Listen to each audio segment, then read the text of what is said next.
Alright, hey guys, this is my bike check. So yeah, let's get into it. This is a Fit D-Heart.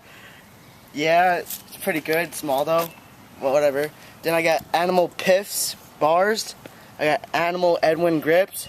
Some crappy bar ends I found in my friend's garage. Then I got a Fly stem. It's pretty good, I like it. Then I got a Kink headset. And then I got my Federal forks.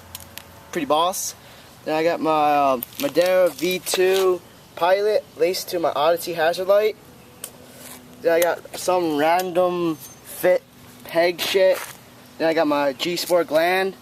Yeah, it's pretty good. And I got my premium cranks and shadow pedals. And then I got my Fit stock sprocket from my old bike. And my KMC purple chain. In my back wheel I have a Shadow Raptor laced to a Fly. And then my hub guard, I got a Shadow hub guard. Then an Animal Butcher. And yeah, and my tires are a Fit FDS. FAF, whatever.